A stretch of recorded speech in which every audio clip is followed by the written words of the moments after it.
আসসালামু আলাইকুম বন্ধুগণ, কেমন আছেন সবাই? আশা করি সবাই ভালো আছেন আল্লাহর রহমতে। আমিও আলহামদুলিল্লাহ আল্লাহর রহমতে ভালো আছি। আল্লাহ মানুষকে সদ্বুদ্ধি দিয়ে মানুষকে সঠিক পথে চলার এবং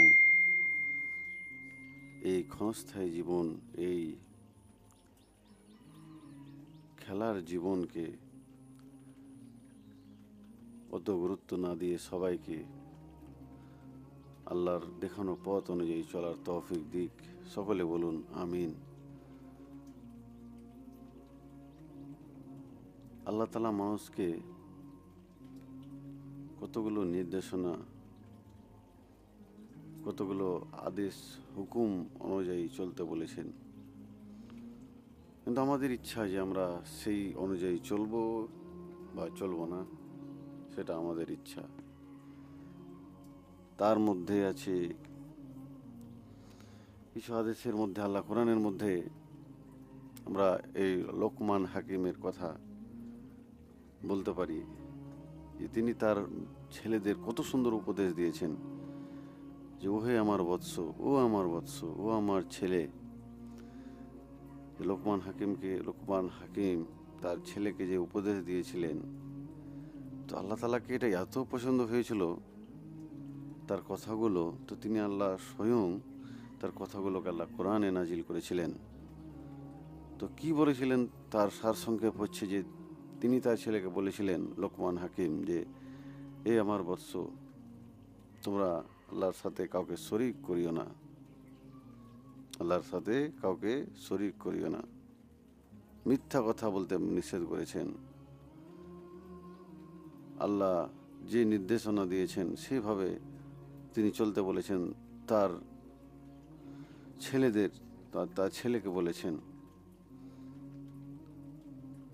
এইভাবে একটা সৎ বাবা একজন ছেলেকে বা একজন মেয়েকে কি উপদেশ দিবে বা কীরকমভাবে এই জীবন পরিচালনা করবে, তার দায়িত্ব কিন্তু বাবার। তার দায়িত্ব বাবার, আপনার দায়িত্ব। আপনি বাবা, আপনি মা, আপনি একজন ছেলের বাবা, আপনি একজন ছেলের মা বাবা বা একজন মেয়ের বাবা। আপনি যাই হন না কেন, আপনার দুজনেরই দায়িত্ব আছে কি যে আপনি কি করবেন, আপনার ছেলে বা মেয়েকে আপনি সঠিক পথ দেখাবেন। যে পথ আল্লাহ তাআলা এই কোরআনের মধ্যে বলেছেন সেই পথ দেখাবেন, নাকি দুনিয়ার কাফেরদের যে আচার আচরণ, কাফেরদের যে ব্যবহার, বেধর্মী যারা আছে, যারা অমুসলিম ভাইরা আমার আছে, বোনেরা আমার আছে, তারা যে ব্যবহার করছে, তারা তো জানে না, তারা তো বুঝে না যে তাদের কি আদেশ আল্লাহ তাআলা করেছে। তারা তো বিভ্রান্তিতে আছে, তারা তো ভুল পথে আছে। আমরা তাদের পথকে অনুসরণ করছি, আমরা তাদের পথকে আমরা দেখছি, আমরা বুঝছি, আর আমরা তাদের পথে আমরা অনুসরণ করছি।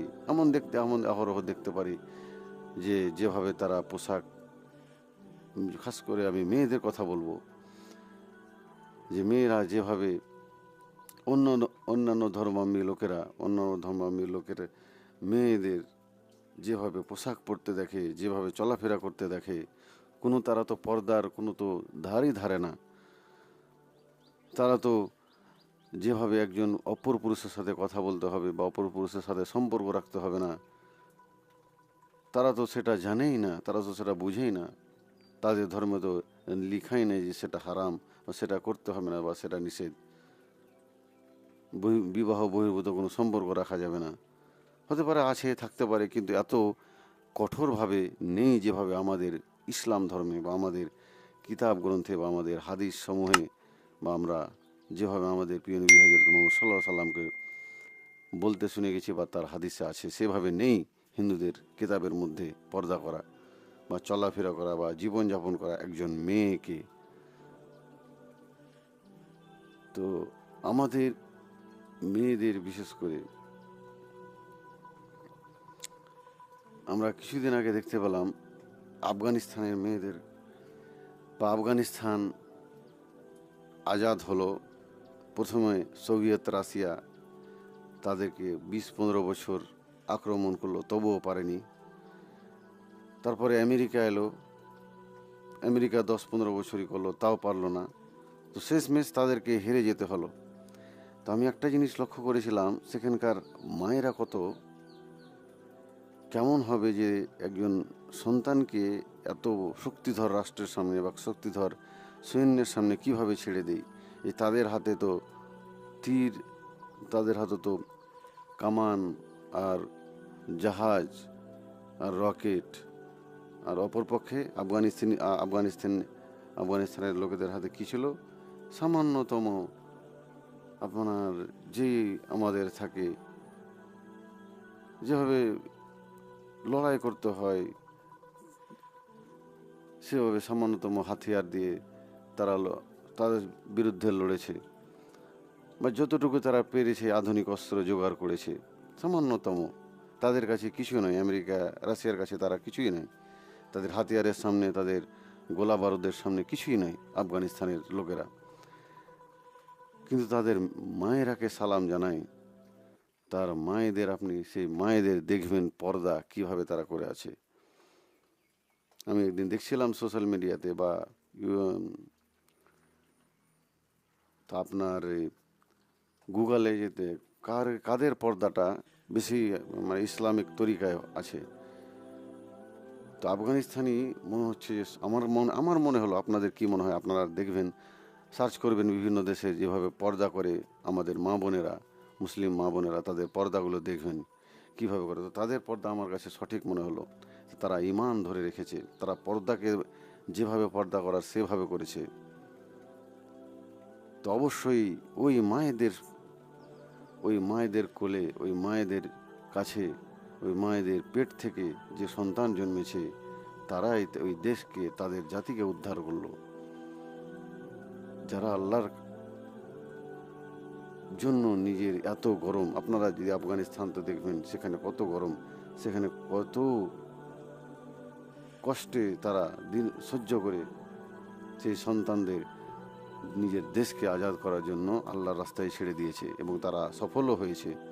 তো এই হলো আল্লাহর প্রতিদান।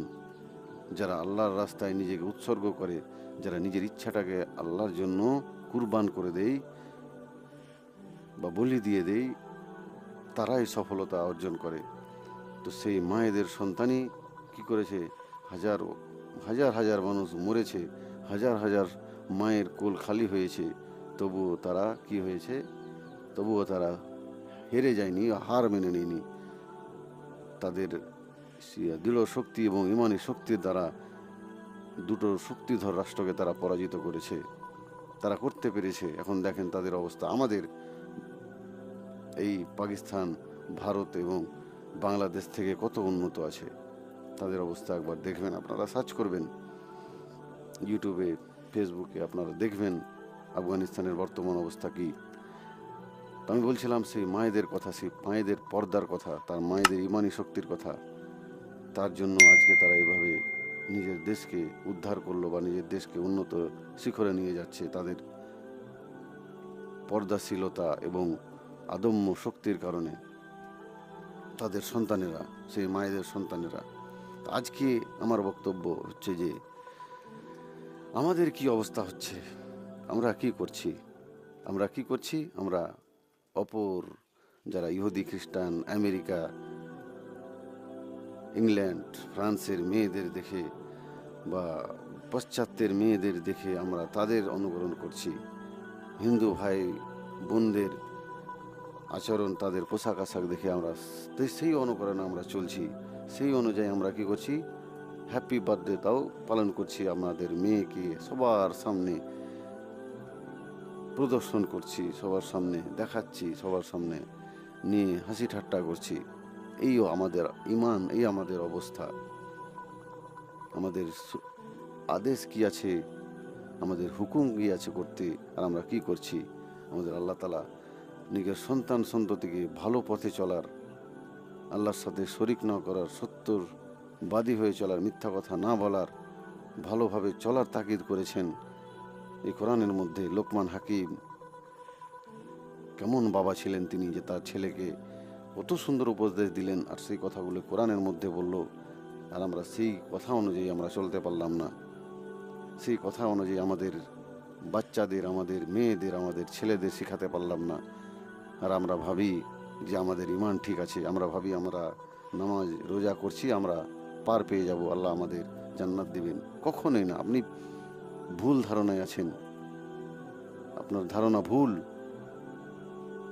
আপনি সেটা কখনোই করতে পারেন না যদি আপনার মধ্যে ইমান, যদি আপনার মধ্যে এই তালিকা না থাকে, যে তালিকা আল্লাহ তাআলা বলে গেছেন যে একজন মেয়েকে কিভাবে চলাফেরা করতে হবে, একজন ছেলেকে কিভাবে চলাফেরা করতে হবে, অপর মেয়ের সাথে, অপর ছেলের সাথে।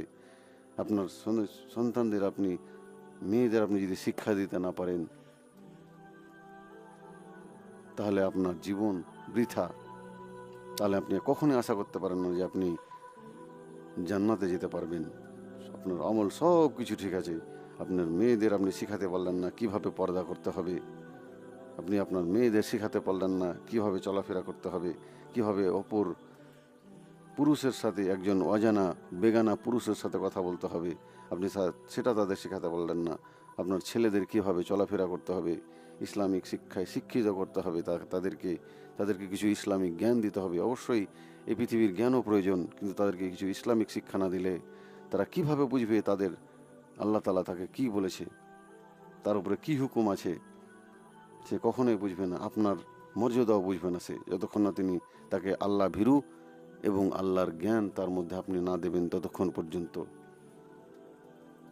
আপনাকে দুনিয়ার জ্ঞানের পাশাপাশি পরকালের জ্ঞান, আখিরাতের জ্ঞান, আল্লাহর যে আদেশ হুকুম আছে সে যদি তার মধ্যে না যায়, তা আপনি কখনো আশা করতে পারেন না আপনার ছেলে আপনার মতো বা আপনার মত অনুযায়ী, আপনার কথা অনুযায়ী চলবে, বা আপনি যে বৃদ্ধ হয়ে যাবেন তারপরে আপনাকে দেখবে।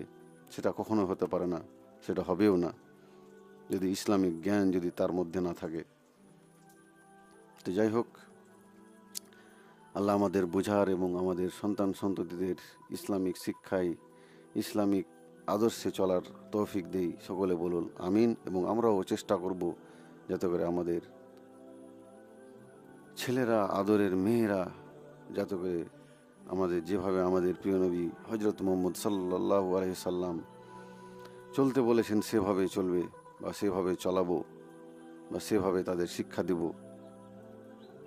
আমরা এটাই করব, বা আমি এটাই আপনাদের কাছে অনুরোধ করব, বা আপনাদের কাছে ফরিয়াদ জানাচ্ছি। আপনারা আপনাদের কন্যা সন্তানদের ইসলামিক শিক্ষায় শিক্ষিত করেন, তবেই দেখবেন তারা দেশের জন্য করছে, তবেই দেখবেন যে আপনার নিজের জন্য করছে, তবেই আপনার পরিবার উন্নত হবে, তবে আপনার আখিরাত উন্নত হবে।